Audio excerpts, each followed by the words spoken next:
इस बात का आप लोग समझिए, आपको मालूम पड़ेगा है। बालको अगर गलत ढंग से G+9 बिल्डिंग जो कोरबा में आज तक किसी को परमिशन नहीं मिला, वो परमिशन बालको को दे दिया गया।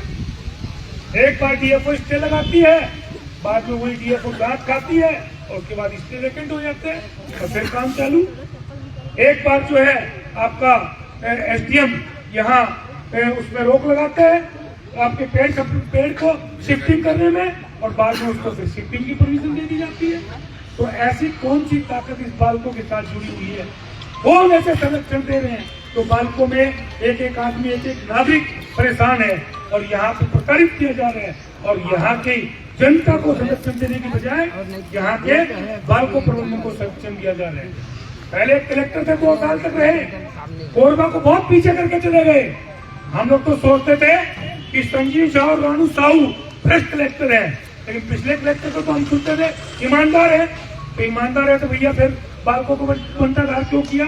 बालकों के लोगों का, कोरबा की जनता को बंटाधार क्यों किया?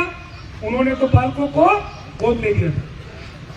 2 साल तक गलत कामों में बालकों को उन्होंने सहयोग प्रदान किया।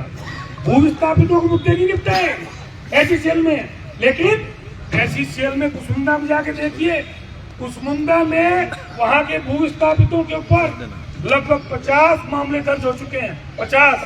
हमारी माताओं बहनों ने एक ऐसा प्रदर्शन किया, उसमें प्रशासन शासन यहाँ के लोगों को, जो SECL के अधिकारियों को शर्म आनी चाहिए थी, उसके बाद भी उनकी नींद नहीं खुली। उन्होंने वहां के भू विस्थापितों पर अत्याचार किया।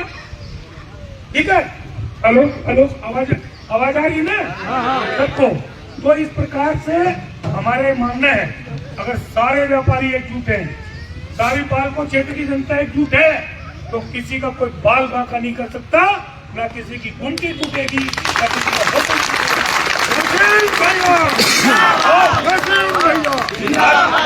नोटिस मिला है, नोटिस को फाड़ के फेंक दीजिए, जला दीजिए नोटिस, कोई चिंता करने की जरूरत नहीं। और जब तोड़ने आएंगे, जिस प्रकार से व्यापारी कल मेरे पास आए थे, आज इस मीटिंग में शामिल है, वो भी सामने रहेंगे और मैं भी उनके साथ में खड़े हमारे कांग्रेस के साथी भी आपके साथ में खड़े रहेंगे, डरने की जरूरत नहीं आपको। ठीक है, और चाहे तो बालको मैनेजमेंट के लोग चर्चा कर लें खुले मंच पे, मैं बताऊंगा उन्होंने क्या क्या अत्याचार किया कोरबा वासियों के ऊपर, बालकों का क्या शोषण किया है, यहाँ के नागरिकों का क्या अत्याचार और क्या शोषण किया है। मैं एक एक चीज उनको गिनवा दूंगा। कितने अवैध काम वो कर रहे हैं, कितने गलत काम वो कर रहे हैं, बिना परमिशन के गलत काम कर रहे हैं।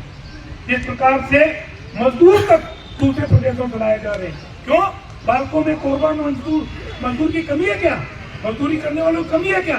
या काम करने वालों कोई कमी नहीं है। हमारे कोरबा क्षेत्र में हर प्रकार के लोग, हमारे नौजवान इंजीनियर बेरोजगार घूम रहे हैं, और ये लोग नौकरी देते हैं दूसरे प्रदेश के इंजीनियरों को। हमारे नौजवान जो यहाँ के BSc, BCom, LLB, आपके CA, MBA करने वाले नौजवान बेकाम घूम रहे हैं, उनको रोजगार नहीं है, और भारतीय लोगों को रोजगार देते हैं।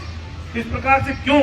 कहीं न कहीं बालको प्रबंधन को शासन प्रशासन का अवैध तरीके से संरक्षण प्राप्त है। इसलिए बिल्कुल घबराइए मत। हम तो सोचे थे अभी काफी टाइम है, थोड़ा आराम से यहाँ के लोगों को, बालको मैनेजमेंट को ठीक करेंगे, लेकिन जब इस प्रकार से अगर अत्याचार इनका बढ़ता रहेगा तो मैदान में उतरना ही पड़ेगा साथियों। और आपके हर सुख दुख में हम आपके साथ हैं। पहले भी 15 साल रहे, 25 साल रहे, बल्कि 1996 से लेके और 2023 तक हर मामले में हमने बालको क्षेत्रों के कोरबा विधानसभा के SECL हो, NTPC हो, CSEB हो, हर क्षेत्र में हमने संरक्षण देने का काम किया, लोगों की रात की और निस्वार्थ भाव से मदद की। कभी किसी से हमने एक कप चाय की मांग नहीं की, और पूरे कोरबा क्षेत्र में एक भी आदमी बता दे कि जयसिंह अग्रवाल ने किसी चीज के एवज में कुछ डिमांड की हो तो कभी डिमांड नहीं की। और आज आप बिना पैसे के कुछ काम करा के बता दो, मेरा दावा है। और नहीं तो मैं अगली मीटिंग जब होगी, मैं एक एक चीज की पोल खोल दूंगा कि बालकों से आपको राखड़ में कमीशन कौन खा रहा है, कोयले में कमीशन कौन खा रहा है, काम दिलाने के नाम से कमीशन कौन खा रहा है, नौकरी में कमीशन कौन खा रहा है। मैं सारी चीजें एक एक चीज मुझे जानकारी है, एक एक आंकड़े है मेरे पास, कोरबा को बर्बाद करने में बालकों ने जो महत्वपूर्ण भूमिका अदा की है, कोरबा को बर्बाद नहीं होने देंगे। बालकों बर्बाद हो सकते हैं, बालकों को ठीक करेंगे, चिंता करने की जरूरत नहीं आती।